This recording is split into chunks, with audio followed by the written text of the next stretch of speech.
अध्याय 2 भारतीय समाज की जनसांख्यिकीय संरचना। जनसांख्यिकी डेमोग्राफी जनसंख्या का सुव्यवस्थित अध्ययन है। हिंदी में इसे जनांकिकी भी कहा जाता है। इसका अंग्रेजी पर्याय डेमोग्राफी यूनानी भाषा के दो शब्दों डेमोस यानी जन लोग और ग्राफीन यानी वर्णन से मिलकर बना है, जिसका तात्पर्य है लोगों का वर्णन। जनसांख्यिकी विषय के अंतर्गत जनसंख्या से संबंधित अनेक रुझानों तथा प्रक्रियाओं का अध्ययन किया जाता है, जैसे जनसंख्या के आकार में परिवर्तन, जन्म, मृत्यु तथा प्रवसन के स्वरूप, और जनसंख्या की संरचना और गठन अर्थात उसमें स्त्रियों, पुरुषों और विभिन्न आयु वर्ग के लोगों का क्या अनुपात है। जनसांख्यिकी कई प्रकार की होती है, जैसे आकारिक जनसांख्यिकी फॉर्मल डेमोग्राफी, जिसमें अधिकतर जनसंख्या के आकार यानी मात्रा का अध्ययन किया जाता है, और सामाजिक जनसांख्यिकी जिसमें जनसंख्या के सामाजिक, आर्थिक या राजनीतिक पक्षों पर विचार किया जाता है। सभी प्रकार के जनसांख्यिकीय अध्ययन गणना या गिनती की प्रक्रियाओं पर आधारित होते हैं, जैसे कि जनगणना या सर्वेक्षण, जिनके अंतर्गत एक निर्धारित प्रदेश के भीतर रहने वाले लोगों के बारे में सुव्यवस्थित रीति से आंकड़े एकत्र किए जाते हैं। जनसांख्यिकी का अध्ययन समाजशास्त्र के लिए अत्यंत महत्वपूर्ण है। वस्तुतः समाजशास्त्र के उद्भव और एक अलग अकादमिक विषय के रूप में इसकी स्थापना का श्रेय बहुत कुछ जनसांख्यिकी को ही जाता है। 18वीं शताब्दी के उत्तरार्ध में यूरोप में दो विभिन्न प्रक्रियाएं लगभग साथ साथ घटित हुई। एक, राजनीतिक संगठन के प्रमुख रूप में राष्ट्र राज्यों की स्थापना, और दूसरी आंकड़ों से संबंधित आधुनिक विज्ञान सांख्यिकी की शुरुआत। आगे चलकर इस आधुनिक किस्म के राज्य ने अपनी भूमिका और कार्यों का विस्तार करना शुरू कर दिया। उदाहरण के लिए, उसने जनस्वास्थ्य प्रबंध के प्रारंभिक रूपों के विकास में, आरक्षी, पुलिस और कानून व्यवस्था के अनुपालन में, कृषि तथा उद्योग संबंधी आर्थिक नीतियों में, कराधान और राजस्व उत्पादन में और नगरों की शासन व्यवस्था में सक्रिय रूप से दिलचस्पी लेना प्रारंभ कर दिया। राज्य के कार्यकलापों के नए और बराबर विस्तृत होते हुए क्षेत्र के सुचारू रूप से संचालन के लिए सामाजिक आंकड़ों को, यानी जनसंख्या और अर्थव्यवस्था के विभिन्न पक्षों से संबंधित मात्रात्मक तथ्यों को सुव्यवस्थित एवं नियमित रूप से इकट्ठा करने की आवश्यकता महसूस की गई। राज्य द्वारा सामाजिक आंकड़े इकट्ठे करने का प्रचलन हालांकि काफी पुराना है, पर इसका आधुनिक रूप 18वीं शताब्दी के अंतिम वर्षों में अस्तित्व में आया। अमेरिका की 1790 की जनगणना संभवतः सबसे पहली आधुनिक किस्म की जनगणना थी, और इस पद्धति को यूरोप में भी 19वीं शताब्दी के प्रारंभिक वर्षों में अपना लिया गया। भारत में जनगणना का कार्य भारत की अंग्रेजी सरकार ने सर्वप्रथम 1867-72 के बीच प्रारंभ किया, और फिर तो 1881 से हर 10 साल बाद 10 वर्षीय जनगणना की जाती रही। स्वतंत्र भारत ने भी इस पद्धति को चालू रखा, और सन 1951 से अब तक 7 10 वर्षीय जनगणनाएं हो चुकी हैं, जिनमें 2011 में हुई जनगणना सबसे नई है। भारतीय जनगणना विश्व भर में जनगणना किए जाने का सबसे बड़ा कार्य है। हालांकि चीन की जनसंख्या भारत की तुलना में कुछ अधिक है, पर वहां नियमित रूप से जनगणना नहीं की जाती। जनसांख्यिकीय आंकड़े राज्य की नीतियां, विशेष रूप से आर्थिक विकास और सामान्य जन कल्याण संबंधी नीतियां बनाने और कार्यान्वित करने के लिए महत्वपूर्ण होते हैं। लेकिन जब सामाजिक आंकड़ों को पहली बार इकट्ठा किया गया, तो उन्होंने समाजशास्त्र जैसे एक नए विषय के अध्ययन के लिए एक प्रबल आधार प्रस्तुत कर दिया। लाखों लोगों के बहुत बड़े समुदाय के बारे में इकट्ठे किए गए विशाल आंकड़ों या संख्यात्मक विशेषताओं ने सामाजिक प्रघटना के अस्तित्व के लिए एक मजबूत एवं ठोस तर्क प्रस्तुत किया। यद्यपि देश स्तरीय अथवा राज्य स्तरीय आंकड़े, जैसे कि प्रति 1000 की जनसंख्या के पीछे मृत्यु के मामलों की संख्या यानी मृत्यु दर, अलग अलग व्यक्तियों की मृत्यु के आंकड़ों को जोड़कर तैयार किए जाते हैं, लेकिन मृत्यु दर अपने आप में एक सामाजिक प्रघटना है और उसका स्पष्टीकरण सामाजिक स्तर पर ही किया जाना चाहिए।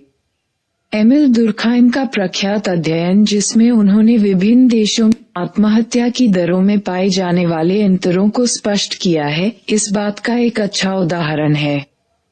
दुर्खाइम का कहना था कि आत्महत्या की दर 1 लाख की जनसंख्या के पीछे आत्महत्या के मामलों की संख्या को सामाजिक कारणों के द्वारा स्पष्ट करना ही जरूरी है।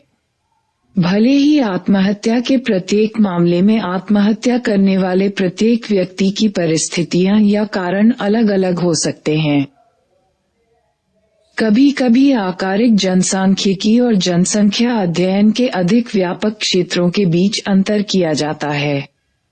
आकारिक जनसांख्यिकी प्रमुख रूप से जनसंख्या परिवर्तन के संघटकों के विश्लेषण तथा मापन से संबंध रखती है।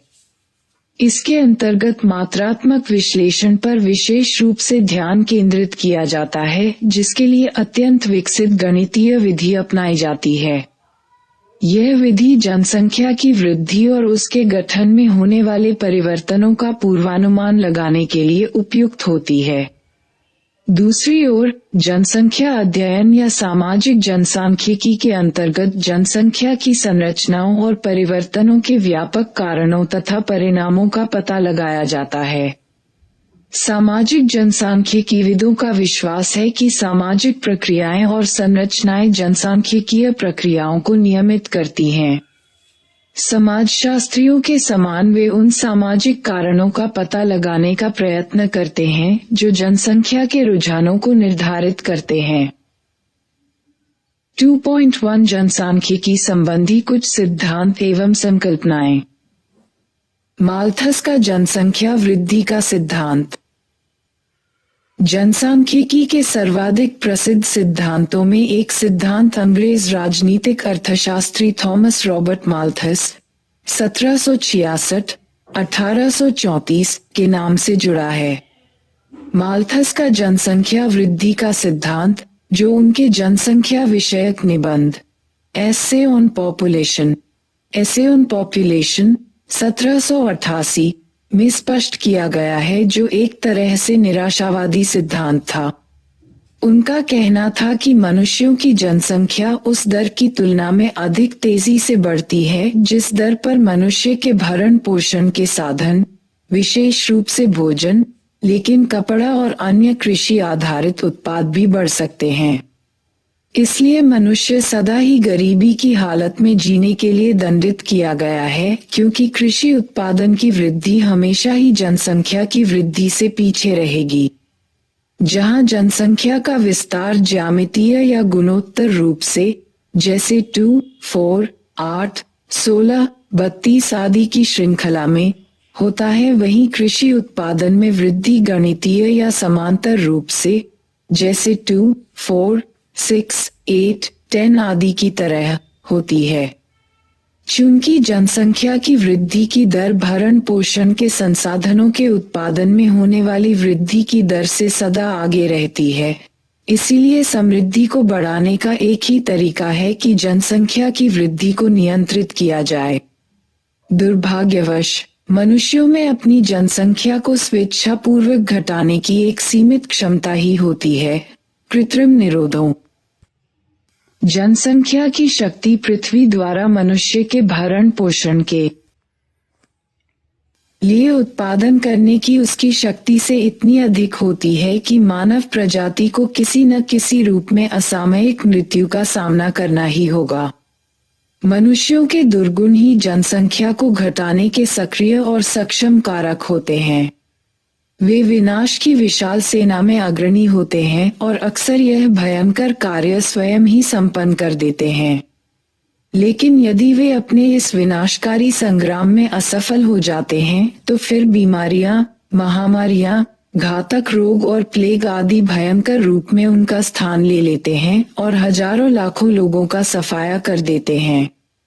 फिर भी यदि उन्हें अपनी विनाशलीला में पूरी सफलता नहीं मिलती तो व्यापक विनाशकारी अकाल उनकी सहायता के लिए आ धमकता है और अपने घातक वज्रपात से चोट पहुंचाकर बस उतने ही लोगों को जिंदा छोड़ता है जिनके लिए दुनिया में खाद्य सामग्री पर्याप्त मात्रा में होती है। Thomas Robert Malthus, an essay on the principle of Thomas Robert Malthus preventive checks द्वारा, जैसे कि बड़ी उम्र में विवाह करके या यौन संयम रखकर अथवा ब्रह्मचर्य का पालन करते हुए सीमित संख्या में बच्चे पैदा किए जाएं। माल्थस का विश्वास था कि अकालों और बीमारियों के रूप में जनसंख्या वृद्धि को रोकने के प्राकृतिक निरोध, पॉजिटिव चेक्स, अनिवार्य होते हैं क्योंकि वे ही खाद्य आपूर्ति और बढ़ती हुई जनसंख्या के बीच असंतुलन को रोकने के प्राकृतिक उपाय हैं। माल्थस का ये सिद्धांत एक लंबे समय तक प्रभावशाली रहा, लेकिन कुछ विचारकों ने इसका विरोध भी किया जो यह मानते थे कि आर्थिक समृद्धि जनसंख्या वृद्धि से अधिक हो सकती है। तथापि उनके सिद्धांत का सबसे प्रभावकारी खंडन यूरोपीय देशों के ऐतिहासिक अनुभव द्वारा प्रस्तुत किया गया। 19वीं शताब्दी के उत्तरार्ध में जनसंख्या वृद्धि का स्वरूप बदलने लगा और 20वीं शताब्दी के पहले चतुर्थांश के अंत तक ये परिवर्तन नाटकीय ढंग से हुआ। जन्म दरें घट गई और महामारियों के प्रकोप पर नियंत्रण किया जाने लगा। माल्थस की भविष्यवाणियां झूठी साबित कर दी गई क्योंकि जनसंख्या की तीव्र वृद्धि के बावजूद खाद्य उत्पादन और जीवन स्तर लगातार उन्नत होते गए। उदारवादी और मार्क्सवादी विद्वानों ने भी माल्थस के इस विचार की आलोचना की कि गरीबी का कारण जनसंख्या वृद्धि है। आलोचकों का कहना था कि गरीबी और भूखमरी जैसी समस्याएं जनसंख्या वृद्धि की बजाय आर्थिक संसाधनों के असमान वितरण के कारण होती हैं। एक अन्यायपूर्ण सामाजिक व्यवस्था के कारण ही कुछ थोड़े से धनवान और विशेषाधिकार संपन्न लोग विलासमय जीवन का आनंद लेते हैं और बहुसंख्यक लोगों को गरीबी की हालत में जीना पड़ता है। जनसांख्यिकीय संक्रमण का सिद्धांत।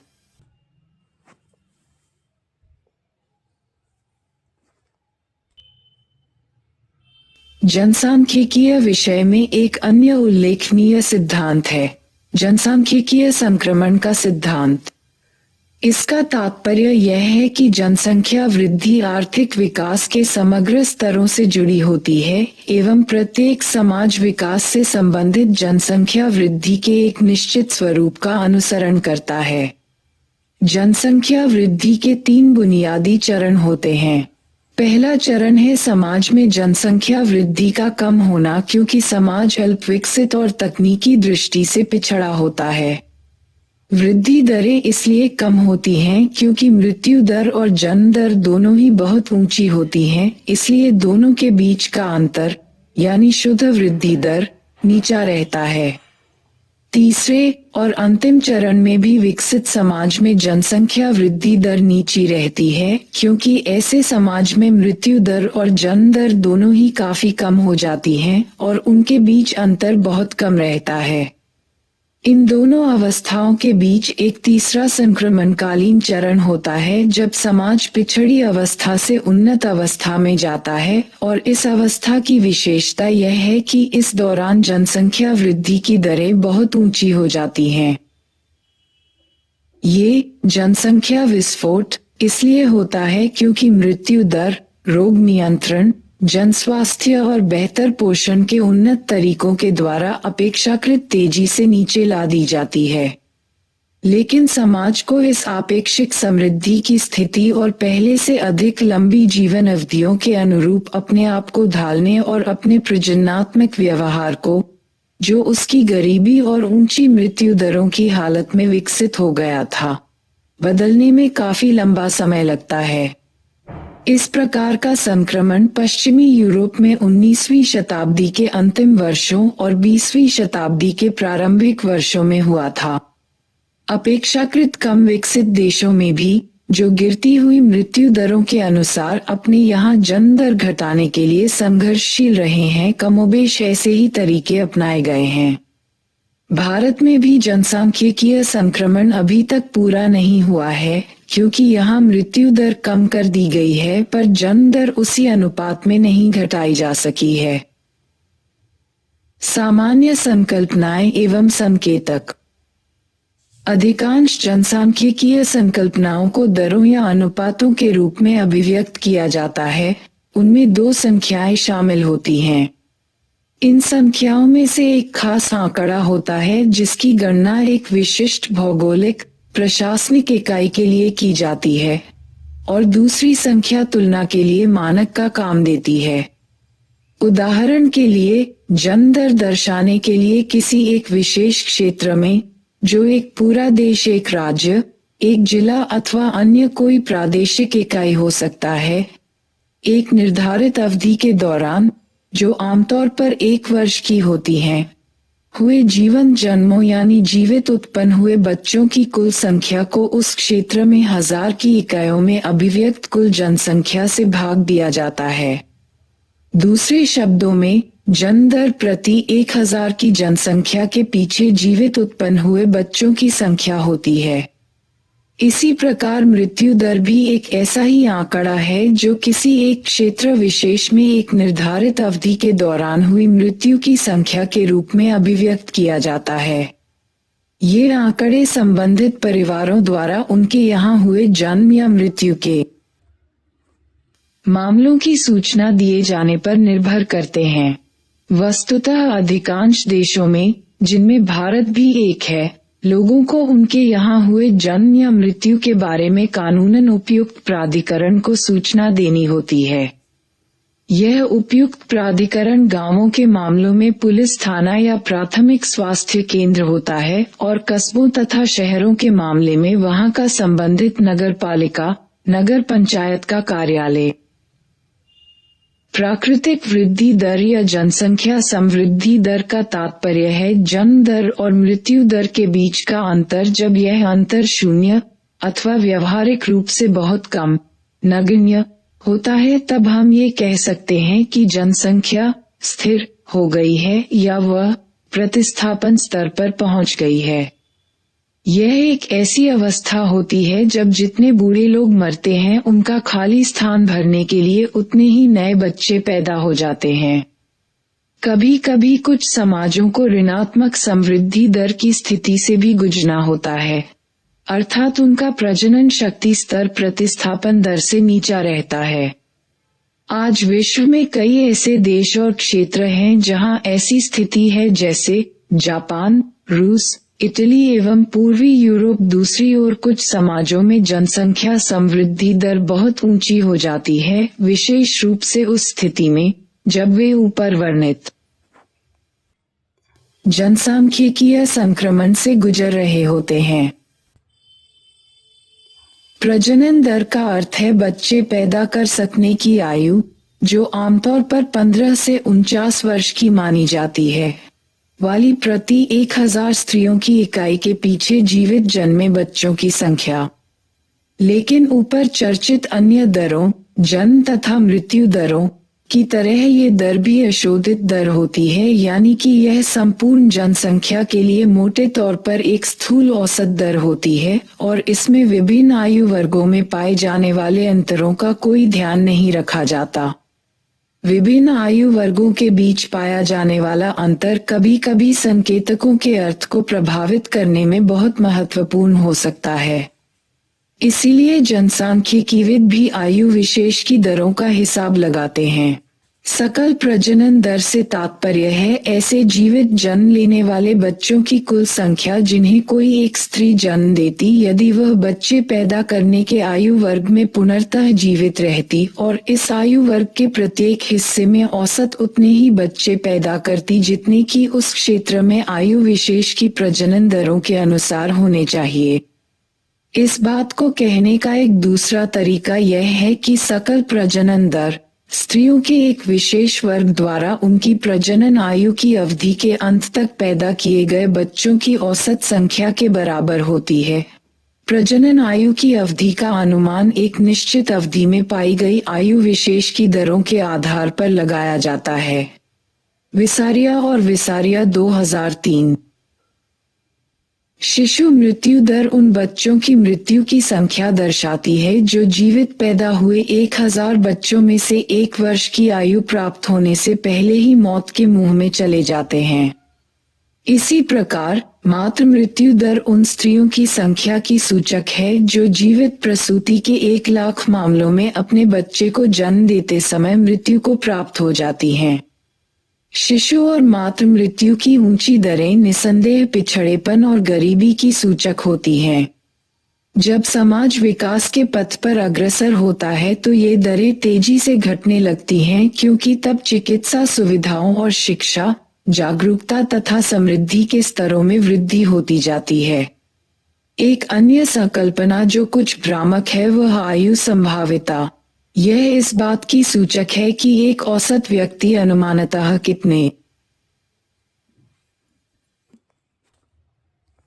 वर्षों तक जीवित रहेगा। इसकी गणना किसी क्षेत्र विशेष में एक निश्चित अवधि के दौरान एक आयु विशेष में मृत्यु दर संबंधी आंकड़ों के आधार पर की जाती है।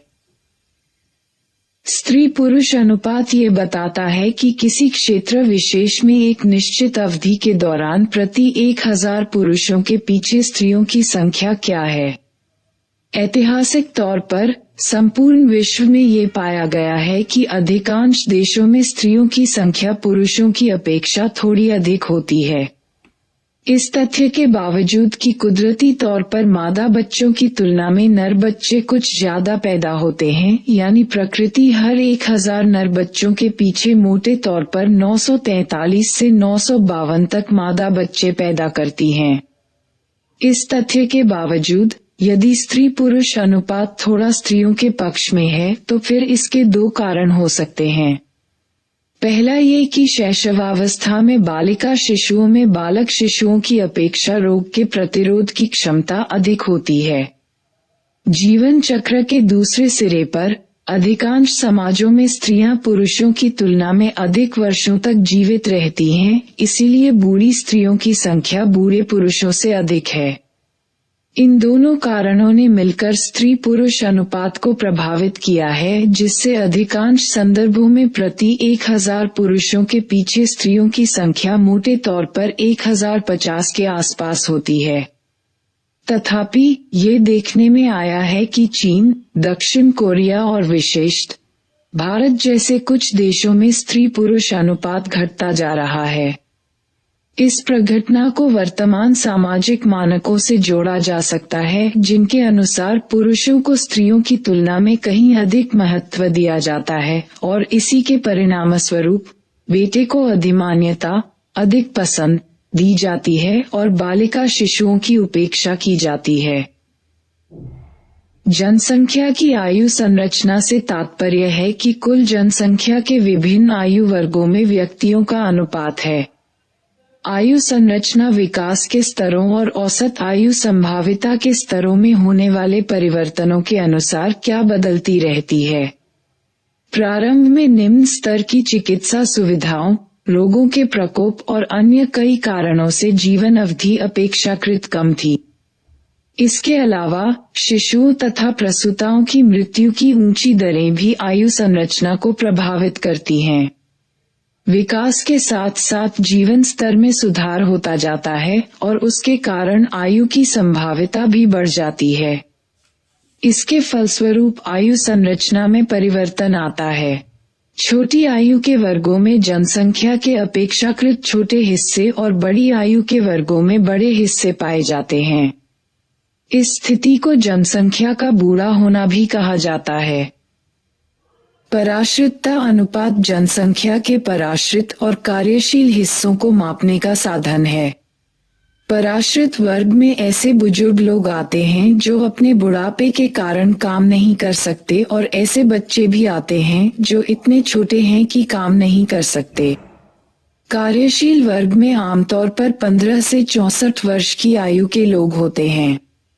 पराश्रितता अनुपात 15 वर्ष से कम और 64 वर्ष से अधिक आयु वर्ग के लोगों की संख्या को 15 से 64 वर्ष के आयु वर्ग के लोगों की संख्या से भाग देने के बाद प्राप्त हुई संख्या के बराबर होता है। यह अनुपात आमतौर पर प्रतिशत के रूप में व्यक्त किया जाता है। बढ़ता हुआ पराश्रितता अनुपात उन देशों में चिंता का कारण बन जाता है जहां जनता बुढ़ापे की समस्या से जूझ रही होती है, क्योंकि वहां आश्रितों की संख्या बढ़ जाने से कार्यशील आयु वाले लोगों का अनुपात अपेक्षाकृत छोटा हो जाता है, जो आश्रितों का बोझ ढोने में कठिनाई महसूस करता है। दूसरी ओर, गिरता हुआ पराश्रितता अनुपात आर्थिक समृद्धि और समृद्धि का स्रोत बन सकता है, क्योंकि वहां कार्यशील लोगों का अनुपात काम न करने वालों की तुलना में अधिक बड़ा होता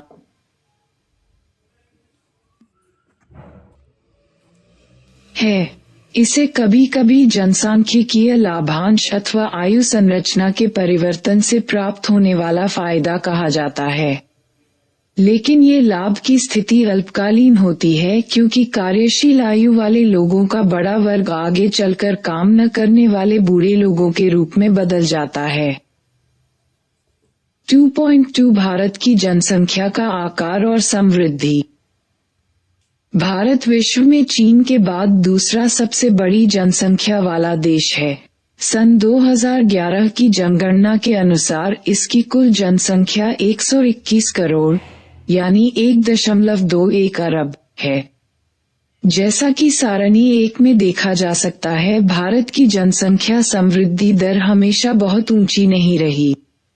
वर्ष 1901-1951 के बीच औसत वार्षिक समृद्धि दर 1.33% से अधिक नहीं हुई, जो कि एक साधारण समृद्धि दर कही जा सकती है। सच तो ये है कि 1911 से 1921 के बीच समृद्धि की दर नकारात्मक यानी ऋणात्मक रूप से 0.03% रही। इसका कारण 1918-19 के दौरान इन्फ्लुएंजा महामारी का भीषण तांडव था, जिसने लगभग 1.25 करोड़ लोगों यानी देश की कुल जनसंख्या के 5% अंश को मौत के मुंह में धकेल दिया था। विसारिया और विसारिया 2003 रेशियो 191। ब्रिटिश राज से स्वतंत्रता प्राप्ति के बाद जनसंख्या समृद्धि की दर में काफी बढ़ोतरी हुई और वह 1961-1981 के दौरान 2.2% पर पहुंच गई। तब से, यद्यपि वार्षिक समृद्धि दर में गिरावट तो आई है, फिर भी वह विकासशील दुनिया में सबसे ऊंची बनी हुई है। चार्ट 1 में स्थूल जन्म और मृत्यु दरों की तुलनात्मक घट-बढ़ दिखाई गई है। जनसांख्यिकीय संक्रमण की अवस्था का प्रभाव स्पष्ट रूप से आरेख में दिखाया गया है, जिससे ये प्रकट होता है कि ये दरें 1921 से 1931 तक के दशक के बाद एक दूसरे से भिन्न दिशा में जाने लगी थीं। 1918-19 की सार्वभौमिक इन्फ्लुएंजा महामारी। बॉक्स इन्फ्लुएंजा नाम की बीमारी एक विषाणु द्वारा फैलाई जाती है, जो मुख्य रूप से श्वसन तंत्र के ऊपरी अवयवों यानी नाक, गला तथा श्वसनी और कभी-कभी फेफड़ों पर भी आक्रमण कर देता है। इन्फ्लुएंजा के विषाणुओं की जनिक बनावट कुछ ऐसी होती है कि वे अपने आप में छोटे बड़े जनिक परिवर्तन लाकर स्वयं को मौजूदा टीका द्रव्यों, वैक्सीन, के असर से उन्मुक्त कर लेते हैं। पिछली शताब्दी में इन्फ्लुएंजा के विषाणुओं में 3 बार बड़े बड़े जनिक परिवर्तन आए, जिसके परिणामस्वरूप सार्वभौमिक महामारियां, पेंडेमिक्स, फैली और अत्यंत विशाल संख्या में लोग इन्फ्लुएंजा से पीड़ित हुए और मृत्यु का ग्रास बने। इनमें सबसे कुख्यात महामारी स्पेनिश फ्लू थी, जिसने विश्व की जनसंख्या को बड़े पैमाने पर प्रभावित किया और ऐसा समझा जाता है कि 1918-1919 के दौरान इससे पीड़ित होकर कम से कम 4 करोड़ लोग मौत के मुंह में चले गए। इसके बाद अभी कुछ साल पहले ही इन्फ्लुएंजा की महामारी देशव्यापी स्तर पर कई क्षेत्रों में 2 बार फैली। 1957 में एशियन इन्फ्लुएंजा और 1968 में हांगकांग इन्फ्लुएंजा, और उससे विश्व स्तर पर लाखों लोग पीड़ित हुए और मृत्यु का ग्रास बन गए। 1918-19 के स्पेनिश फ्लू से विश्व स्तर पर कुल मिलाकर कितनी मौतें हुई यह ठीक बताना संभव नहीं है, पर यह अनुमान लगाया जाता है कि संपूर्ण विश्व की कुल जनसंख्या का 20% भाग कुछ हद तक इस महामारी से पीड़ित हुआ और 2.5 से 5% तक मानव जनसंख्या इसकी वजह से नष्ट हो गई। इन्फ्लुएंजा से पहले 25 सप्ताहों में ही 2.5 करोड़ लोगों की मौत हो गई। इसके विपरीत एड्स की बीमारी से पहले 25 वर्ष में 2.5 करोड़ लोग मृत्यु को प्राप्त हुए। इन्फ्लुएंजा विश्व भर में फैल गया और इससे 6 महीने में 250 लाख से भी अधिक लोगों की मृत्यु हो गई। कुछ अन्य अनुमानों के अनुसार मरने वालों की कुल संख्या इससे दोगुनी से भी अधिक यानी 10 करोड़ तक हो सकती है। संयुक्त राज्य अमेरिका में लगभग 28% जनसंख्या इस महामारी से पीड़ित हुई और उनमें से 5 लाख से 6.75 लोग काल के गाल में चले गए। ब्रिटेन में इससे मरने वालों की संख्या 2 लाख और फ्रांस में 4 लाख से भी ज्यादा बताई जाती है। अलास्का और दक्षिणी अफ्रीका में इससे गांव के गांव तबाह हो गए। ऑस्ट्रेलिया में इससे 10,000 लोग मरे तथा फिजी द्वीप समूह में केवल 2 सप्ताह में वहां की 14% जनसंख्या नष्ट हो गई और पश्चिमी समोआ में 22% लोग मर गए। भारत में अनुमानतः 170 लाख लोग मारे गए यानी तत्कालीन भारत की जनसंख्या का लगभग 5% भाग नष्ट हो गया। ब्रिटिश भारतीय सेना में लगभग 22% सैनिक इस महामारी से पीड़ित होकर मृत्यु को प्राप्त हो गए। यद्यपि प्रथम विश्व युद्ध इस फ्लू का प्रत्यक्ष कारण नहीं था, किंतु सैनिकों के साथ साथ रहने और सामूहिक आवागमन से रोग के फैलाव में तेजी आई। ये भी अनुमान लगाया गया है कि लड़ाई के तनावपूर्ण माहौल में रासायनिक आक्रमणों के कारण सैनिकों की रोग से मुकाबला करने की रोग प्रतिरोधक क्षमता कमजोर हो गई थी, जिसके कारण बीमारी की चपेट में आने की उनकी संभावना बढ़ गई। अकाल भी बढ़ती हुई मृत्यु दर के एक प्रमुख एवं पुनरावर्तक स्रोत थे। एक जमाना था जब अकाल व्यापक रूप से और बार बार पड़ते थे। उन दिनों अकाल पड़ने के कई कारण होते थे, जिनमें से एक ये था कि जिन इलाकों में खेती वर्षा पर निर्भर रहती थी वहां वर्षा की कमी के कारण खेती की उपज कम होती थी, जिससे लोग घोर गरीबी और कुपोषण की हालत में जीवन बिताने को मजबूर हो जाते थे। इसके अलावा परिवहन और संचार के साधनों की समुचित व्यवस्था न होने के कारण और राज्य की ओर से इस दिशा में पर्याप्त प्रयत्न न किए जाने के कारण भी अकाल पड़ते थे। किंतु जैसा कि अमर्त्य सेन एवं अनेक विद्वानों ने दर्शाया है कि अकाल अनाज के उत्पादन में गिरावट आने के कारण ही नहीं पड़े, बल्कि हितग्राही की पूर्ति का अभाव, फेलियर ऑफ एंटाइटलमेंट्स, अथवा भोजन खरीदने या और किसी तरह से प्राप्त करने की लोगों की अक्षमता के कारण भी अकाल पड़ते रहे हैं। लेकिन अब भारतीय कृषि की उत्पादकता में, विशेष रूप से सिंचाई के विस्तार के कारण, पर्याप्त वृद्धि हो जाने, संचार के साधनों में सुधार हो जाने और सरकार द्वारा अधिक तेजी से राहत और निरोधक उपाय किए जाने से अकाल के कारण होने वाली मौतों की संख्या में बहुत तेजी से कमी आई है। किंतु आज भी देश के कुछ पिछड़े क्षेत्रों से भूखमरी के कारण लोगों के मरने के समाचार मिलते रहते हैं। सरकार ने अभी कुछ समय पहले ही ग्रामीण इलाकों में भूख और भूखमरी की समस्या के समाधान के लिए महात्मा गांधी राष्ट्रीय ग्रामीण रोजगार गारंटी अधिनियम, Mahatma Gandhi national rural employment guarantee act नामक एक कानून बनाया है। हालांकि मृत्यु दर की तरह जन्म दर में उतनी तेजी से गिरावट नहीं आई। इसका कारण ये है कि जन्म दर एक ऐसी सामाजिक सांस्कृतिक प्रघटना है जिसमें परिवर्तन अपेक्षाकृत धीमी गति से आता है। सामान्यतः समृद्धि का बढ़ता स्तर जन्म दर को मजबूती से नीचे खींचता है। जब एक बार शिशु मृत्यु दरों में गिरावट आ जाती है और शिक्षा और जागरूकता के स्तरों में भी कुल मिलाकर वृद्धि हो जाती है, तो फिर परिवार का आकार छोटा होने लगता है। जैसा कि नक्शा पृष्ठ संख्या 21 में देखा जा सकता है, भारत के राज्यों के बीच प्रजनन दरों के मामले में अत्यधिक भिन्नताएं पाई जाती हैं। आंध्र प्रदेश, हिमाचल प्रदेश, पंजाब, तमिलनाडु और पश्चिम बंगाल जैसे कुछ राज्य कुल प्रजनन दर 1.7 2016 तक नीचे लाने में सफल हुए हैं। इसका अर्थ ये हुआ कि इन राज्यों में औसत स्त्री 1.7 बच्चे ही पैदा करती है, जो कि प्रतिस्थापन स्तर से नीचे है। केरल की कुल प्रजनन दर भी प्रतिस्थापन स्तर से नीचे है, जिसका तात्पर्य ये होगा कि भविष्य में जनसंख्या में गिरावट आ जाएगी। लेकिन कुछ राज्य, खासतौर पर बिहार, मध्य प्रदेश, राजस्थान और उत्तर प्रदेश ऐसे राज्य हैं जहां 2009 में प्रजनन दरें 3 या उससे भी ऊपर हैं। वर्ष 2009 के TFR के अनुसार इन राज्यों की प्रजनन दर क्रमशः 3.3, 2.8, 2.7 और 3.1 था। वर्ष 2015 के आंकड़ों के अनुसार भारत में जन्म दर कुल 20.2% है। इसमें से ग्रामीण क्षेत्रों में जन्म दर 22.4% और नगरीय क्षेत्रों में 17.3% था।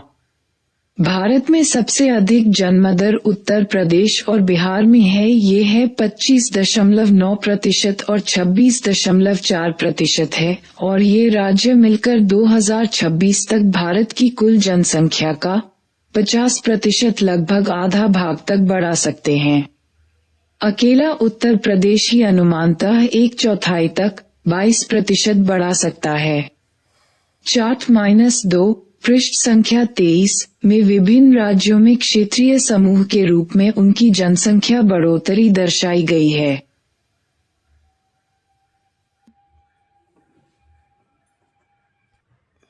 2.3 भारतीय जनसंख्या की आयु संरचना। भारत की जनसंख्या बहुत जवान है, यानी अधिकांश भारतीय युवावस्था में है, और यहाँ की आयु का औसत भी अधिकांश अन्य देशों की तुलना में कम है। सारणी 2 दर्शाती है कि देश की संपूर्ण जनसंख्या में 15 वर्ष से कम आयु वाले वर्ग का हिस्सा, जो 1971 में 42% के सर्वोच्च स्तर पर था, घटकर 2011 में 29% के स्तर पर आ गया है। 15-59 के आयु वर्ग का हिस्सा 53% से कुछ बढ़कर 63% हो गया है, जबकि 60 वर्ष से ऊपर की आयु वाले वर्ग का हिस्सा बहुत छोटा है, लेकिन वह उसी अवधि के दौरान 5% से 7% तक बढ़ना शुरू हो गया है। लेकिन अगले 2 दशकों में भारतीय जनसंख्या की आयु संरचना में काफी परिवर्तन आने की उम्मीद है, और यह परिवर्तन अधिकांशतः आयु क्रम के दोनों सिरों पर आएगा। जैसा कि सारणी 2 में दिखाया गया है, 0-14 आयु वर्ग का हिस्सा लगभग 11% घट जाएगा। ये 2001 में 34% था, जो 2026 में घटकर 23% हो जाएगा। जबकि 60 वर्ष से अधिक के आयु वर्ग में लगभग 5% की वृद्धि होगी। ये 2001 के 7% से बढ़कर 2026 में 12% हो जाएगा। चार्ट 3 में जनसंख्या पिरामिड का 1961 से लेकर 2026 तक का प्रक्षेपित स्वरूप दिखाया गया है। जैसे विभिन्न क्षेत्रों में प्रजनन दरें अलग अलग होती हैं, उसी प्रकार आयु संरचना में भी बहुत अधिक क्षेत्रीय अंतर पाए जाते हैं। एक और तो स्थिति यह है कि केरल जैसा राज्य आयु संरचना के मामले में विकसित देशों की स्थिति को प्राप्त करने लगा है। वहीं दूसरी ओर उत्तर प्रदेश की स्थिति बिल्कुल भिन्न है, जहां अपेक्षाकृत छोटे आयु समूहों में जनसंख्या के अनुपात काफी अधिक है और वृद्धजनों के अनुपात अपेक्षाकृत कम है। कुल मिलाकर भारत की स्थिति लगभग बीच की है, क्योंकि यहाँ उत्तर प्रदेश जैसे राज्य भी हैं और केरल जैसे राज्य भी, जिनकी संख्या ज्यादा है। चार्ट 4 में उत्तर प्रदेश और केरल से संबंधित वर्ष 2026 की अनुमानित जनसंख्या के पिरामिड दिखाए गए हैं। केरल और उत्तर प्रदेश के पिरामिडों में सबसे चौड़े भागों की स्थिति के अंतर को ध्यान से देखिए। आयु संरचना में अपेक्षाकृत छोटी आयु के वर्गों की ओर जो झुकाव पाया जाता है, उसे भारत के लिए लाभकारी माना जाता है। पिछले दशक में पूर्व एशियाई अर्थव्यवस्थाओं की तरह और आज के आयरलैंड की तरह ये समझा जाता कि भारत को भी जनसांख्यिकीय लाभांश का फायदा मिल रहा है। ये लाभांश इस तथ्य के कारण मिल रहा है कि कार्यशील लोगों की वर्तमान पीढ़ी अपेक्षाकृत बड़ी है एवं उसे वृद्ध लोगों की अपेक्षाकृत छोटी पीढ़ी का भरण पोषण करना पड़ रहा है। लेकिन ये लाभ अपने आप मिलने वाला नहीं है, बल्कि इसके लिए उपयुक्त नीतियों का सोच समझकर पालन करना होगा, जैसा कि बॉक्स 2.3 में वर्णन किया गया है। 4.3 क्या बदलती हुई आयु संरचना भारत को जनसांख्यिकीय लाभांश प्रदान कर रही है? जनसंख्या की आयु संरचना से जनसांख्यिकीय लाभ या लाभांश इस तथ्य के कारण मिल सकता है कि भारत इस समय विश्व भर में सबसे युवा देशों में से एक है और आगे भी कुछ समय के लिए रहेगा। वर्ष 2011 में भारत की जनसंख्या का 1/3 भाग 15 वर्ष की आयु से नीचे था। वर्ष 2020 में भारतीयों की औसत उम्र सिर्फ 29 साल रही, जबकि चीन और संयुक्त राज्य अमेरिका में औसत आयु 37 वर्ष, पश्चिमी यूरोप में 45 वर्ष और जापान में 48 वर्ष रही। इसका अर्थ ये होगा कि भारत के पास काफी बड़ा और बढ़ता हुआ श्रमिक बल होगा, जो समृद्धि तथा समृद्धि की दृष्टि से अप्रत्याशित लाभ प्रदान कर सकेगा। जनसांख्यिकीय लाभांश जनसंख्या में काम न करने वाले पराश्रित लोगों की तुलना में कार्यशील यानी कमाने वाले लोगों के अनुपात में वृद्धि के फलस्वरूप प्राप्त होता है। आयु की दृष्टि से कार्यशील जनसंख्या मोटे तौर पर 15 से 64 वर्ष तक की आयु की होती है।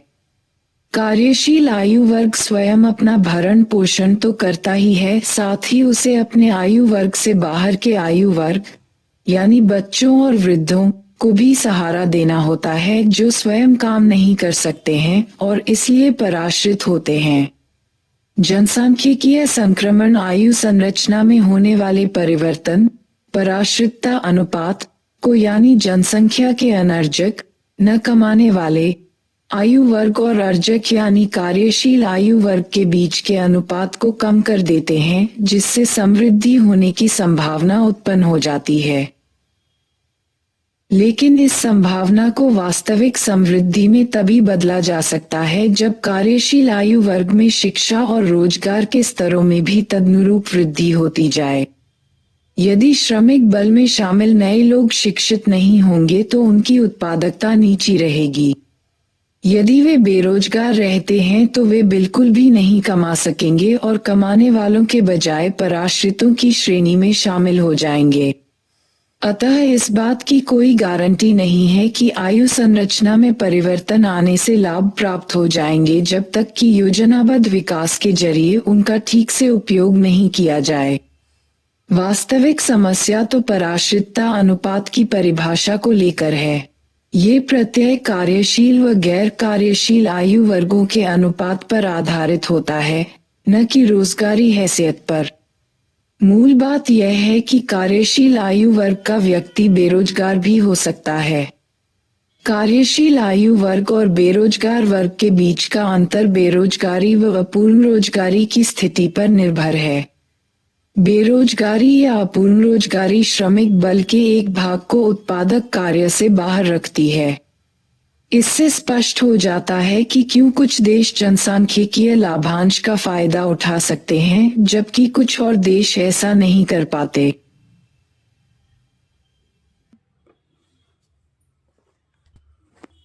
निस्संदेह भारत के सम्मुख जनसांख्यिकीय लाभांश का अवसर द्वार खुला हुआ है। आयु वर्गों के रूप में परिभाषित पराश्रितता अनुपात पर जनसांख्यिकीय प्रवृत्तियों का प्रभाव स्पष्ट रूप से दिखाई दे रहा है। कुल पराश्रितता अनुपात, जो 1970 में 79 था, 2005 में गिरकर 64 पर आ गया है। इस बात की पूरी संभावना है कि यह प्रक्रिया इस शताब्दी में आगे भी जारी रहेगी, जिसके परिणामस्वरूप आयु आधारित पराश्रितता अनुपात 2025 में 48 तक गिर सकता है, क्योंकि जनसंख्या में बच्चों का अनुपात आगे भी गिरता जाएगा। लेकिन ये पराश्रितता अनुपात फिर बढ़ते हुए 2050 में 50 तक पहुंच जाएगा, क्योंकि तब वृद्धजनों के अनुपात में वृद्धि हो जाएगी।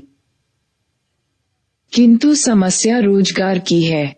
भारत सरकार के स्रोतों के आंकड़ों से पता चलता है कि ग्रामीण और नगरीय दोनों प्रकार के इलाकों में रोजगार पैदा करने, काम के नए अवसर उत्पन्न करने की दर में एक साथ भारी गिरावट आई है। ये स्थिति युवाओं के मामले में भी सही बैठती है। 15-30 वर्ष के आयु वर्ग में रोजगार वृद्धि की दर 1987 से 1994 के बीच की अवधि में ग्रामीण और नगरीय दोनों इलाकों के पुरुषों के लिए लगभग 2.4% प्रतिवर्ष थी। यह 1994 से 2004 के दौरान ग्रामीण पुरुषों के लिए घटकर 0.7% और नगरीय पुरुषों के लिए घटकर 0.3% के स्तर पर आ गई। इसका तात्पर्य ये हुआ कि एक युवा श्रमिक की ताकत द्वारा प्रस्तुत श्रम लाभ की संभावना को वास्तविकता में परिवर्तित नहीं कर सकता है। आज भारत के सम्मुख अवसरों का जो जनसांख्यिकीय द्वार खुला है, उसका लाभ उठाने के लिए रणनीतियां तो मौजूद हैं, लेकिन भारत का हाल का अनुभव ये बताता है कि बाजार की शक्तियां स्वयं ये सुनिश्चित नहीं कर पाती कि ऐसी रणनीतियों को कार्यान्वित किया जाएगा। जब तक आगे का कोई रास्ता नजर नहीं आता, संभव है कि हम उन संभावित लाभों को गंवा देंगे जो देश की बदलती हुई आयु संरचना फिलहाल हमें देने वाली है। भारत में गिरता हुआ स्त्री पुरुष अनुपात। स्त्री पुरुष अनुपात जनसंख्या में लैंगिक या लिंग संतुलन का एक महत्वपूर्ण सूचक है। जैसा कि ऊपर संकल्पनाओं संबंधी अनुभाग में कहा गया है, ऐतिहासिक दृष्टि से स्त्री पुरुष अनुपात स्त्रियों के पक्ष में रहा है, यानी प्रति 1000 पुरुषों के पीछे स्त्रियों की संख्या आमतौर पर 1000 से कुछ ऊपर ही रहती आई है। लेकिन जैसा कि सारणी 3 से स्पष्ट होता है, भारत में स्त्री पुरुष अनुपात पिछली एक शताब्दी से कुछ अधिक समय से गिरता जा रहा है। 20वीं शताब्दी के शुरू में भारत में प्रति 1000 पुरुषों के पीछे स्त्रियों की संख्या 972 थी, लेकिन 21वीं शताब्दी के शुरू में स्त्री पुरुष अनुपात घटकर 933 हो गया है। पिछले 4 दशकों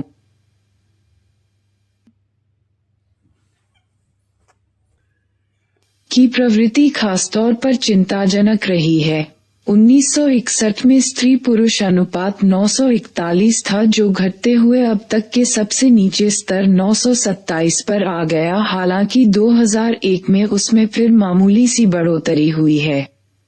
अगर हम 2011 की जनगणना का अनुमानित स्त्री पुरुष अनुपात को देखें तो प्रति 1000 पुरुषों के पीछे 943 स्त्रियां हैं। लेकिन जनसांख्यिकीविदों, नीति निर्माताओं, सामाजिक कार्यकर्ताओं और इस विषय से जुड़े नागरिकों को वास्तव में जिस तथ्य ने डरा दिया है, वह है बच्चों के लैंगिक यानी बाल स्त्री पुरुष अनुपात में एकाएक आई भारी गिरावट। आयु विशेष से संबंधित स्त्री पुरुष अनुपात का लेखा जोखा रखने का काम 1961 में शुरू हुआ था। जैसा कि सारणी 3 में दर्शाया गया है, 0-6 आयु वर्ग का स्त्री पुरुष अनुपात, जिसे बाल स्त्री पुरुष अनुपात कहा जाता है, आमतौर पर सभी आयु वर्गों के समग्र स्त्री पुरुष अनुपात से काफी ऊंचा रहता आया है, लेकिन अब उसमें बड़ी तेजी से गिरावट आ रही है। वस्तुतः 1991 से 2001 तक के दशक के आंकड़ों में यह असामान्यता दिखाई देती है कि समग्र स्त्री पुरुष अनुपात में जहां अब तक की सबसे अधिक 6 अंकों की बढ़ोतरी निम्नतम 927 से 933 दर्ज हुई है, लेकिन बाल स्त्री पुरुष अनुपात 18 अंकों का गोता लगाकर 945 से घटकर 927 के स्तर पर आ गया है और इस प्रकार वह पहली बार समग्र स्त्री पुरुष अनुपात से नीचे चला गया है। सन 2011 की जनगणना के अनुमानित आंकड़ों के अनुसार स्थिति और खराब हो गई और बाल स्त्री पुरुष अनुपात मात्र 914 रह गया है। राज्य स्तरीय बाल स्त्री पुरुष अनुपात तो चिंता का और भी बड़ा कारण प्रस्तुत करते हैं। कम से कम 9 राज्यों और संघ राज्य क्षेत्रों का बाल स्त्री पुरुष अनुपात प्रति 1000 पुरुष के पीछे 900 स्त्रियों से भी कम है। इस संबंध में हरियाणा राज्य की स्थिति सबसे खराब है, क्योंकि वहां का बाल स्त्री पुरुष अनुपात अविश्वसनीय रूप से 793, एकमात्र ऐसा राज्य जो 800 से नीचे है। पंजाब के बाद जम्मू और कश्मीर, दिल्ली, चंडीगढ़ और उत्तराखंड आते हैं। जैसा कि नक्शा 2 में दिखाया गया है, उत्तर प्रदेश, दमन और दीव, हिमाचल प्रदेश, लक्षद्वीप और मध्य प्रदेश सभी में यह अनुपात 925 से नीचे है, जबकि बड़े राज्य जैसे कि पश्चिम बंगाल, असम, तमिलनाडु, आंध्र प्रदेश, कर्नाटक में यह अनुपात 927 के राष्ट्रीय औसत से तो ऊपर है, पर 970 के स्तर से नीचे है। यहाँ तक कि केरल भी, जहाँ का समग्र स्त्री पुरुष अनुपात सर्वोत्तम रहा है, बाल स्त्री पुरुष अनुपात के मामले में 964 के स्तर पर कोई बेहतर स्थिति में नहीं है, जबकि 972 का उच्चतम बाल स्त्री पुरुष अनुपात अरुणाचल प्रदेश में पाया जाता है। जनसांख्यिकीविदों और समाजशास्त्रियों ने भारत में स्त्री पुरुष अनुपात में गिरावट आने के कई कारण बताए हैं। स्वास्थ्य संबंधी मुख्य कारक जो पुरुषों की बजाय केवल स्त्रियों को ही प्रभावित करता है, वह है स्त्रियों का गर्भधारण करना और फिर बच्चा पैदा करना। इसलिए ये प्रश्न उठना प्रासंगिक है कि क्या स्त्री पुरुष अनुपात में गिरावट का एक कारण ये हो सकता है कि केवल स्त्रियों को ही बच्चा पैदा करने में मौत की जोखिम उठानी पड़ती है। किंतु यह माना जाता है कि विकास के साथ मातृ मृत्यु दर में गिरावट आती है, क्योंकि विकास की बदौलत पोषण, सामान्य शिक्षा और जागरूकता के स्तर बढ़ते जाते हैं और साथ ही चिकित्सा और संचार की सुविधाओं की उपलब्धता में सुधार होता जाता है। निस्संदेह भारत में भी मातृ मृत्यु दरें घटती जा रही हैं, भले ही वे अंतर्राष्ट्रीय मानकों की तुलना में अब भी ऊंची बनी हुई है। इसलिए यह मुश्किल दिखाई देता है कि मातृ मृत्यु दरों के कारण स्त्री पुरुष अनुपात की हालत बिगड़ती गई है। एक अन्य तथ्य ये भी है कि बाल स्त्री पुरुष अनुपात में गिरावट समग्र अनुपातों के मुकाबले अधिक तेजी से आई है, इसलिए समाजविज्ञानियों का विश्वास है कि इस गिरावट के कारण को बालिका शिशुओं यानी बच्चियों के प्रति भेदभावपूर्ण व्यवहार में खोजना होगा।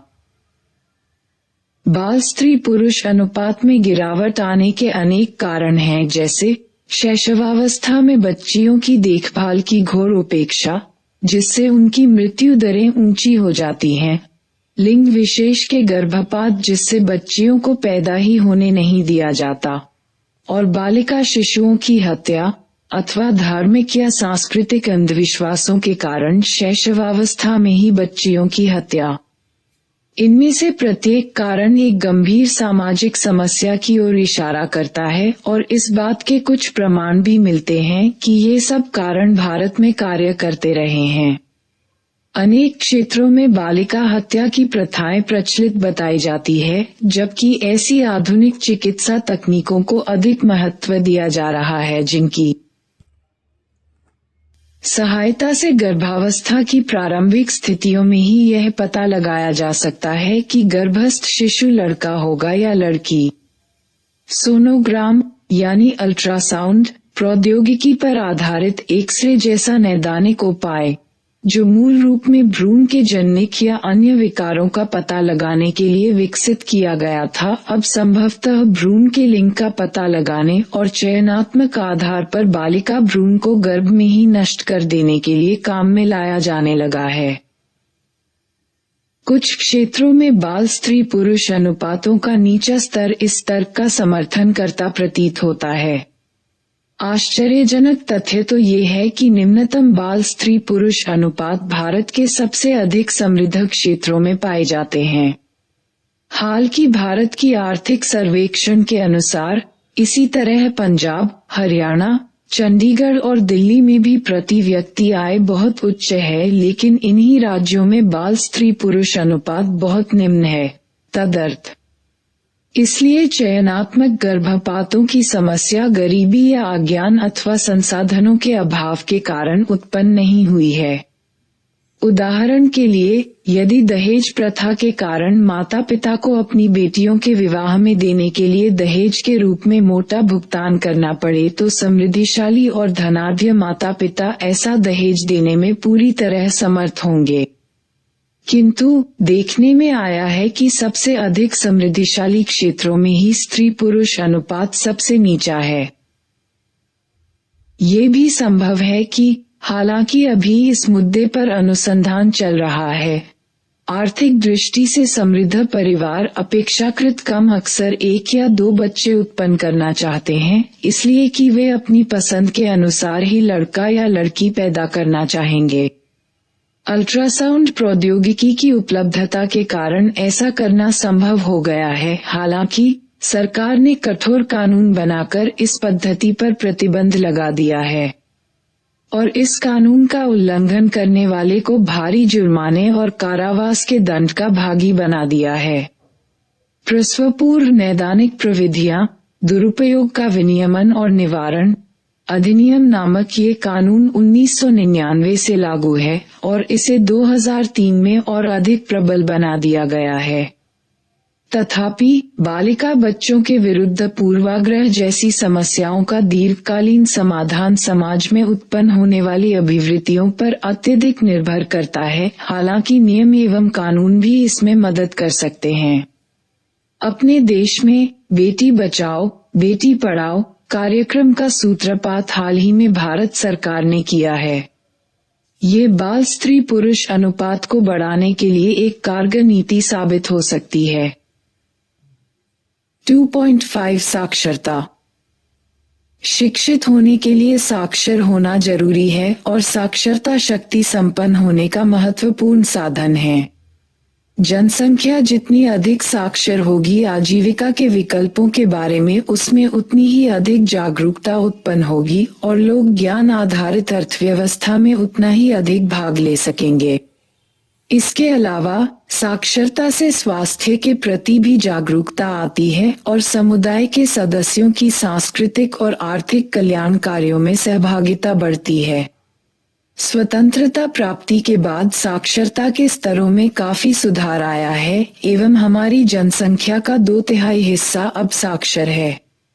फिर भी साक्षरता दर को भारत की जनसंख्या समृद्धि दर के साथ मुकाबला करने के लिए संघर्ष करना पड़ रहा है, क्योंकि हमारी जनसंख्या वृद्धि दर अब भी काफी ऊंची बनी हुई है। इसलिए नई पीढ़ियों को साक्षर बनाने के लिए अवश्य ही अत्यधिक प्रयत्न करने की आवश्यकता है, क्योंकि हमारी नई पीढ़ियां संख्या की दृष्टि से पहले के मुकाबले बहुत धीमी गति से कुछ छोटी होती जा रही है। इसी अध्याय में पहले आयु संरचना और जनसंख्या पिरामिडों के बारे में जो चर्चा की जा चुकी है उसे याद करें। विभिन्न क्षेत्रों में स्त्री पुरुषों तथा सामाजिक समूहों में साक्षरता की दरों में बहुत भिन्नता पाई जाती है। जैसा कि सारणी 4 में देखा जा सकता है, स्त्रियों में साक्षरता दर पुरुषों की साक्षरता दर से लगभग 16.3% कम है। हालांकि स्त्रियों में साक्षरता पुरुषों के मुकाबले अधिक तेजी से बढ़ रही है, जिसका एक कारण ये भी है कि स्त्रियों में साक्षरता अपेक्षाकृत अधिक नीचे स्तरों से बढ़नी शुरू हुई है। इस प्रकार स्त्रियों की साक्षरता दर में 1991 से 2001 तक की अवधि में लगभग 16.3% की दर से वृद्धि हुई, जबकि पुरुषों के मामले में साक्षरता दर 10.4% से कुछ कम बढ़ी है। सन 2011 की जनगणना के तदर्थ आंकड़ों के अनुसार कुल साक्षरता लगभग 8% तक बढ़ी है। पुरुषों में ये करीब 5% तक, जबकि स्त्रियों में ये करीब 10% तक बढ़ी है। अतः हम कह सकते हैं कि स्त्रियों के मामले में साक्षरता दर अभी भी अधिक बढ़ रही है।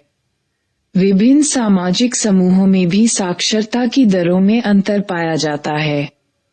ऐतिहासिक दृष्टि से अनुसूचित जातियों और अनुसूचित जनजातियों जैसे सुविधावंचित समुदायों में साक्षरता की दरें नीची रही हैं, और इन समुदायों में स्त्रियों की साक्षरता दरें तो और भी नीची हैं।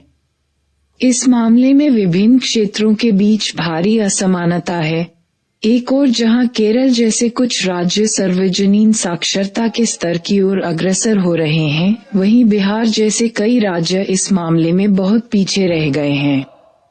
साक्षरता की दर में पाई जाने वाली असमानताएं इसलिए विशेष रूप से महत्वपूर्ण हैं, क्योंकि उनकी वजह से पीढ़ियों के बीच भी असमानताएं उत्पन्न होती हैं। निरक्षर माता पिता ये सुनिश्चित करने की सुविधा से और ज्यादा वंचित हैं कि उनके बच्चे अच्छी तरह से शिक्षित हैं, इसलिए यह असमानताएं आगे भी शाश्वत रूप से बनी रहती हैं। 2.6 ग्रामीण नगरीय विभिन्नताएं। भारत की अधिकांश जनता हमेशा ही ग्रामीण क्षेत्रों में रहती आई है, और यह स्थिति आज भी सही है। 2001 की जनगणना में पाया गया है कि हमारी जनसंख्या का 72% भाग आज भी गांवों में रहता है और 28% भाग शहरों और कस्बों में। वहीं सन 2011 में नगरीय जनसंख्या बढ़कर 31.2% हो गई है और ग्रामीण जनसंख्या कम होकर 68.8% रह गई है। जैसा कि सारणी 5 में दिखाया गया है, नगरीय जनसंख्या का हिस्सा बराबर बढ़ता जा रहा है, जो 20वीं शताब्दी के प्रारंभ में लगभग 11% था, पर अब 21वीं शताब्दी के प्रारंभ में लगभग 28% हो गया है। इस प्रकार इसमें लगभग 2.5 गुना वृद्धि हुई है। प्रश्न केवल संख्या का ही नहीं है। आधुनिक विकास की प्रक्रियाएं ये सुनिश्चित करती हैं कि कृषि आधारित ग्रामीण जीवन शैली का आर्थिक और सामाजिक महत्व उद्योग आधारित नगरीय जीवन शैली के महत्व की अपेक्षा घटता रहे। ये तथ्य मोटे तौर पर समस्त विश्व पर ही नहीं बल्कि भारत पर भी लागू होता है।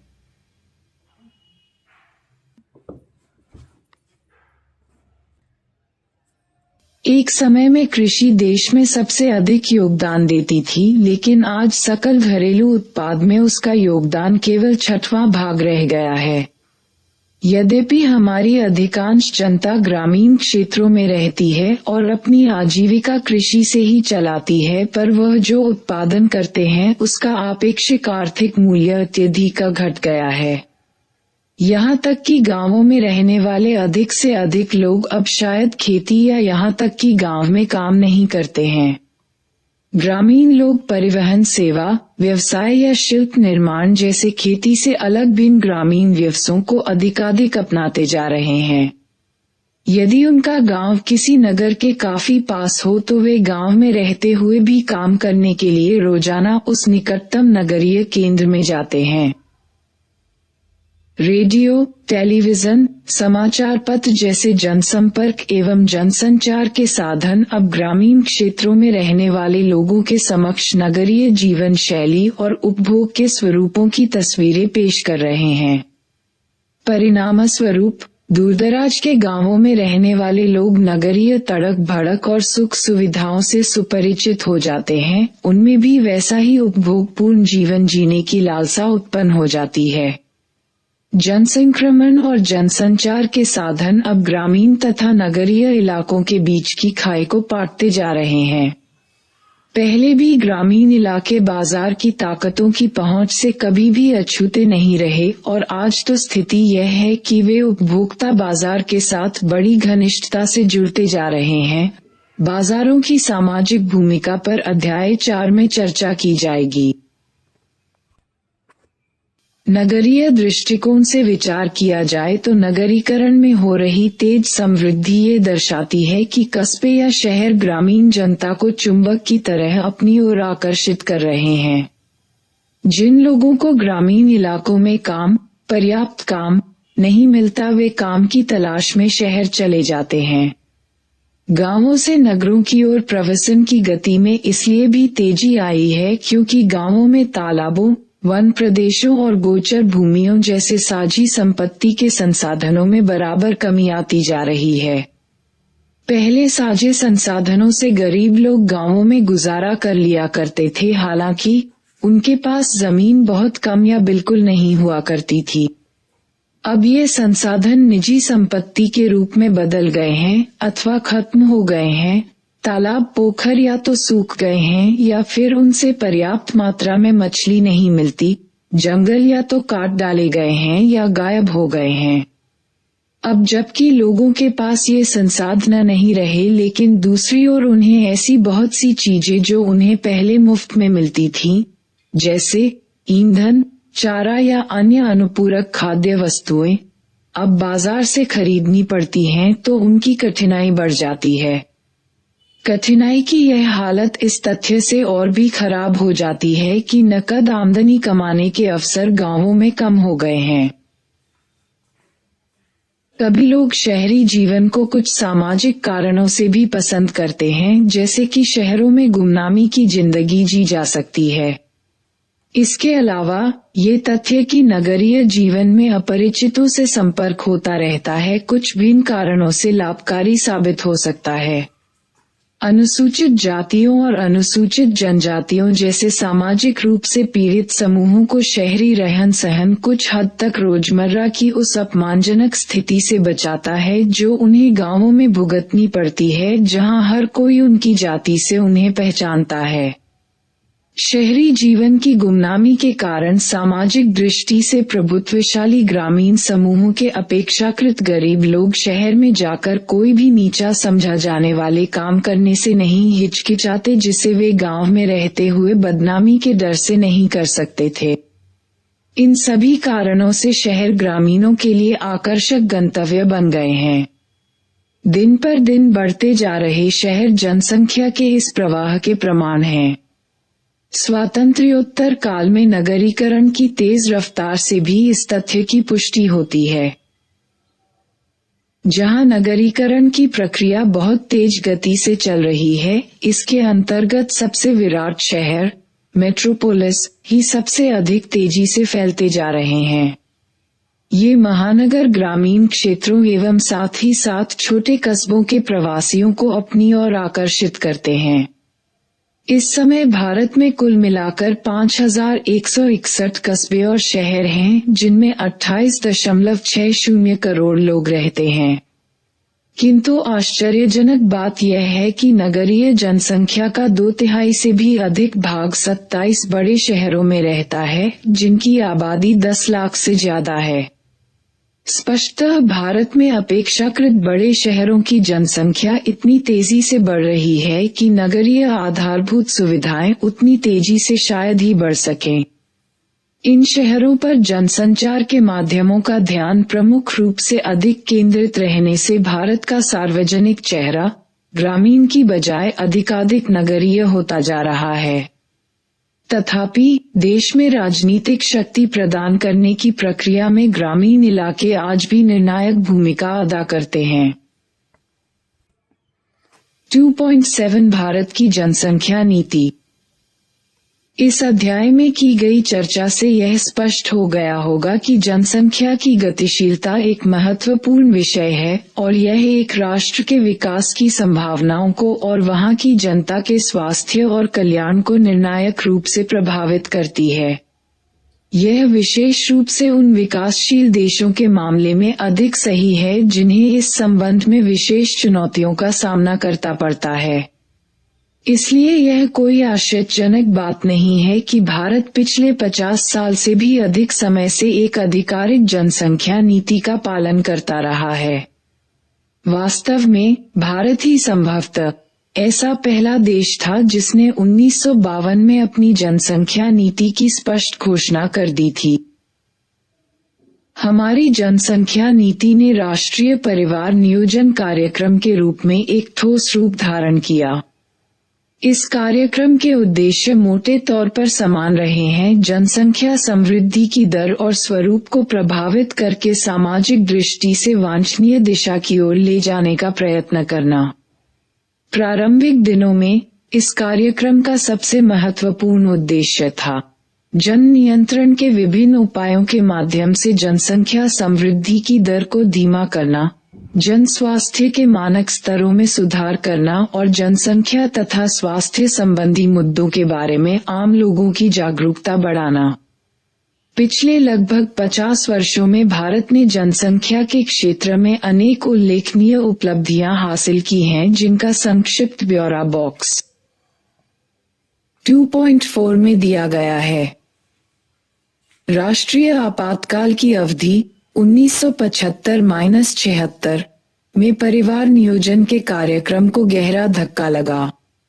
इस आपातकालीन स्थिति में सामान्य संसदीय और वैध प्रक्रियाएं निलंबित रहीं और विशेष कानून और अध्यादेश संसद में पारित करवाए बिना ही सीधे सरकार द्वारा लागू कर दिए गए। इस आपातकाल में सरकार ने बड़े पैमाने पर जोर जबरदस्ती से वंध्यकरण स्टेरिलाइजेशन का एक कार्यक्रम लागू करके जनसंख्या की समृद्धि दर को नीचे लाने का प्रयत्न किया। यहाँ वंध्यकरण का अर्थ ऐसी चिकित्सा पद्धतियों से है जिनके द्वारा गर्भाधान और शिशु जन्म को रोका जा सकता है। पुरुषों के मामले में उपयोग में लाई जाने वाली शल्य पद्धति को नसबंदी विसेक्टमी और स्त्रियों के लिए काम में लाई जाने वाली शल्य पद्धति को नलिकाबंदी ट्यूबेक्टमी कहा जाता है। अधिकतर गरीब और शक्तिहीन लोगों का भारी संख्या में जोर जबरदस्ती से वंध्यकरण किया गया और सरकारी कर्मचारियों जैसे स्कूली अध्यापकों या दफ्तरी बाबुओं पर भारी दबाव डाला गया कि वे लोगों को वंध्यकरण के लिए आयोजित शिविरों में लाएं। भारत की जनसांख्यिकी संक्रमण। भारत की जनगणना के आंकड़ों भारतीय जनसंपर्क महासंघ से पता चलता है कि 1991 के बाद से भारत की जनसंख्या वृद्धि दर में गिरावट आई है। 1990 में एक महिला उसके जीवन के दौरान औसतन 3.8 बच्चों को जन्म देती थी, वहीं आज ये कम होकर 2.7 बच्चे प्रति महिला हो गए हैं। ब्लूम 2011। हालांकि प्रजनन क्षमता और जनसंख्या वृद्धि दर में कमी आ रही है, लेकिन भारत की जनसंख्या वृद्धि की तीव्र गति के कारण 2050 तक इसके 1.6 अरब तक पहुंचने का अनुमान है। जनसंख्या की गति ऐसी स्थिति को संदर्भित करती है जहां प्रजनन की उम्र में महिलाओं की बड़ी संख्या अगली पीढ़ी के दौरान जनसंख्या वृद्धि को बढ़ावा देगी। भले ही यह पिछली पीढ़ियों से एक बच्चे की कम संख्या के रूप में हो। इसके अतिरिक्त पिछले 4 दशकों से क्रूड मृत्यु दर (CDR) और क्रूड जन्म दर (BCR) गिरावट दर्शाती है कि भारत एक संक्रमणकालीन चरण के आगे प्रगति कर रहा है। 1950 से 1990 तक BCR की गिरावट CDR में आई गिरावट की तुलना में कम तीव्र थी। हालांकि 1990 के दौरान CBR में आई गिरावट CDR में आई गिरावट की तुलना में तेज रही है, जिसकी परिणति आज 1.6% की वार्षिक जनसंख्या वृद्धि दर के रूप में हुई है।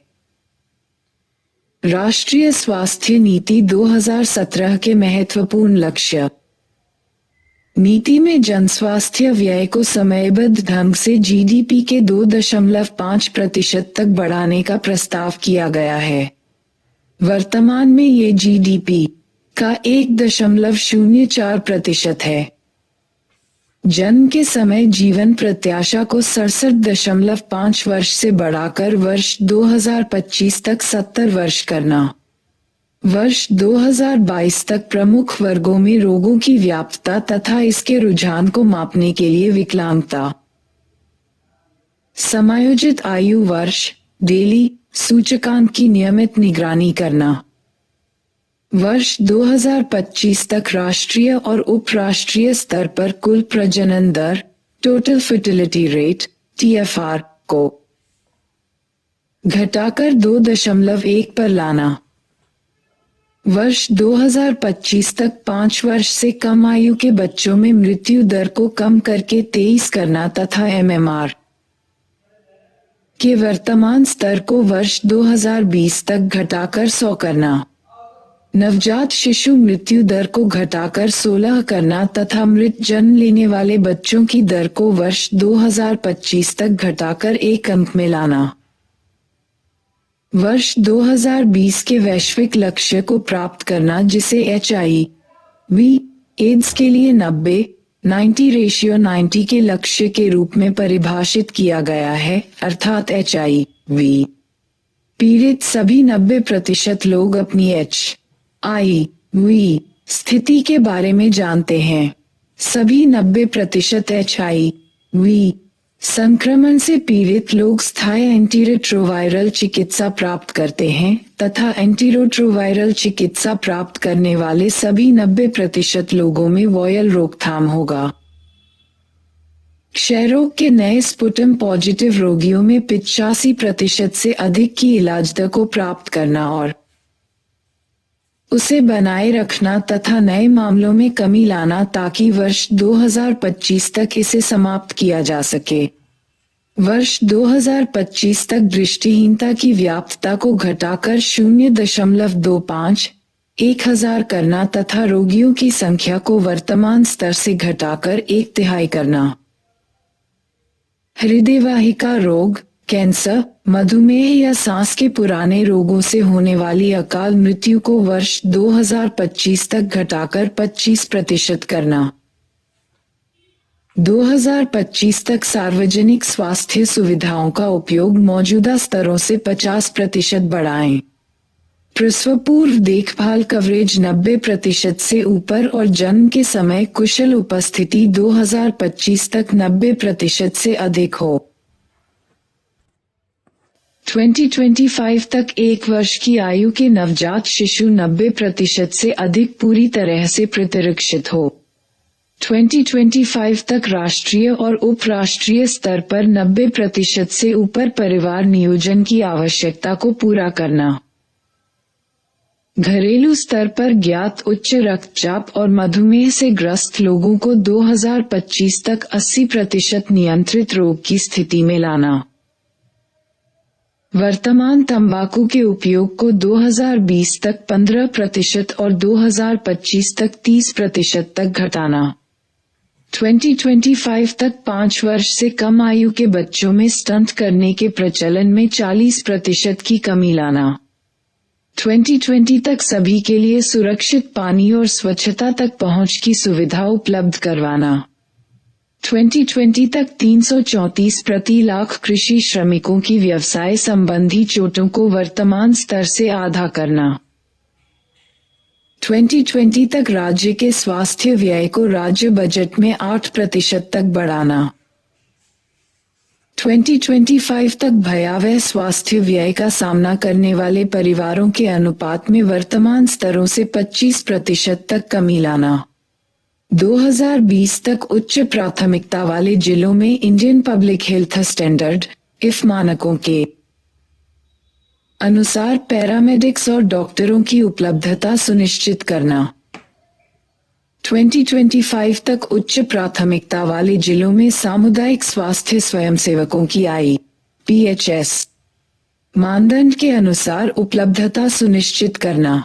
2025 तक उच्च प्राथमिकता वाले जिलों में मानदंडों के अनुसार प्राथमिक और माध्यमिक देखभाल सुविधा स्थापित उपलब्ध करना। 2020 तक स्वास्थ्य प्रणाली के घटकों पर सूचना के जिला स्तरीय इलेक्ट्रॉनिक डेटाबेस को सुनिश्चित करना।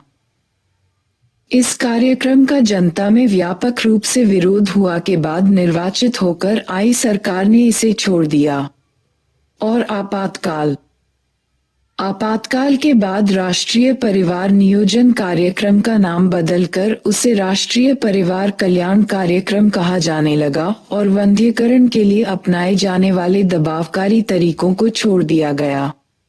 अब इस कार्यक्रम के व्यापक आधार वाले सामाजिक जनसांख्यिकीय उद्देश्य हैं। राष्ट्रीय जनसंख्या नीति 2000 के अंतर्गत कुछ नए दिशानिर्देश तैयार किए गए। 2017 में भारत सरकार ने इन सभी लक्ष्यों को राष्ट्रीय स्वास्थ्य नीति में नए लक्ष्यों के साथ निगमित कर लिया। इन नीति लक्ष्यों को पढ़ें और इनके पहलुओं पर विचार विमर्श करें।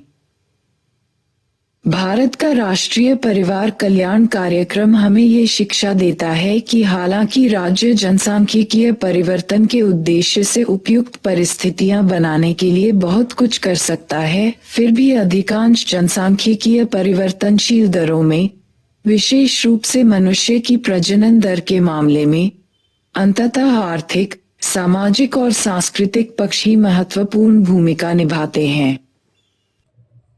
1. जनसांख्यिकीय संक्रमण के सिद्धांत के बुनियादी तर्क को स्पष्ट कीजिए। संक्रमण अवधि जनसंख्या विस्फोट के साथ क्यों जुड़ी है? 2. माल्थस का यह विश्वास क्यों था कि अकाल और महामारी जैसी विनाशकारी घटनाएं, जो बड़े पैमाने पर मृत्यु का कारण बनती हैं, अपरिहार्य हैं? 3. मृत्यु दर और जन्म दर का क्या अर्थ है? कारण स्पष्ट कीजिए कि जन्म दर में गिरावट अपेक्षाकृत धीमी गति से क्यों आती है जबकि मृत्यु दर बहुत तेजी से गिरती है। 4. भारत में कौन कौन से राज्य जनसंख्या समृद्धि के प्रतिस्थापन स्तरों को प्राप्त कर चुके हैं अथवा प्राप्ति के बहुत नजदीक हैं?